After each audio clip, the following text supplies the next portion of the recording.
আসসালামু আলাইকুম। আশা করি সবাই ভালো আছেন। রমজানের একদম শেষ মুহূর্তে আর মাত্র 3টা দিন আমাদের হাতে আছে। তারপরে আমাদের সবচেয়ে আনন্দমুখরিত একটি দিন ঈদ উল ফিতর।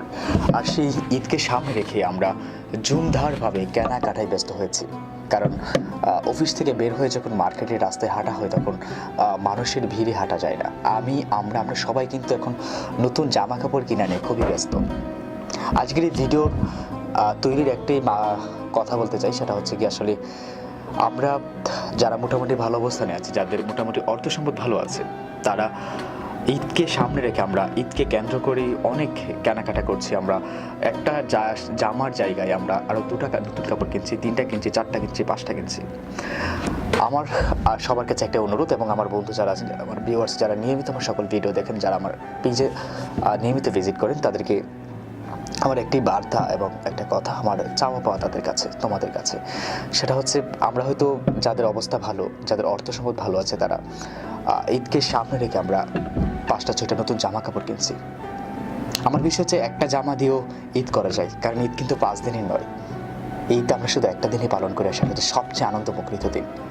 আমরা হয়তো জানি না যে আমরা 5টা-6টা জামা নিয়ে ব্যস্ত, আর এমনও মানুষ আছে সমাজে, এই দেশে, আমাদের পাড়ায়, আমাদের পাশের এলাকায়, যারা হয়তো একটা জামা কেনার তৌফিক হচ্ছে না।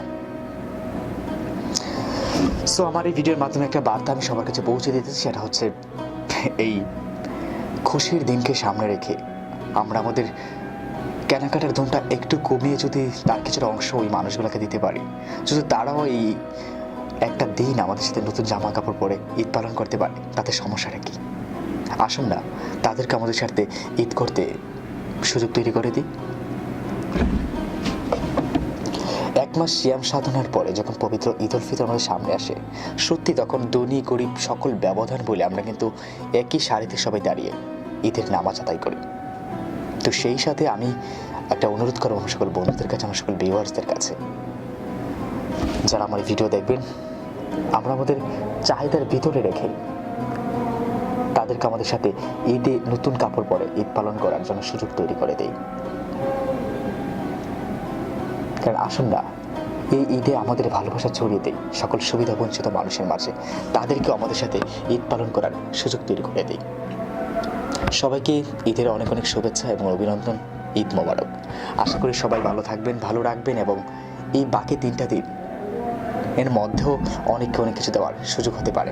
তাই আসুন আমাদের সাহায্যের হাতটা বাড়িয়ে দিই সুবিধা বঞ্চিত মানুষদের মাঝে, যাতে তারাও আমাদের সাথে ঈদ পালন করতে পারে, একই কাপড় পরে একই জায়গায় বসে। এবং ঈদের দিনে আমরা যেটা ফলো করি, দেখা যায় আমি যখন থেকে বুঝি তখন থেকে যে জিনিসটার সম্মুখীন হই, সেটা হচ্ছে আমি দেখি যে ঈদের দিন কিছু বঞ্চিত মানুষ আমাদের ঘরে ঘরে আসে খাবারের জন্য।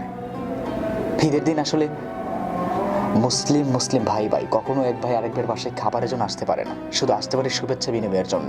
আর তাই আমি একটা অনুরোধ করব, যারা আমার ভিডিওটা দেখছেন, প্লিজ ঈদের দিন সেই সকল মানুষদেরকে খাবার বা ফকির মনে করবেন না। তারা আমার বন্ধু, তারা আমার ভাই, তারা আমার প্রতিবেশী।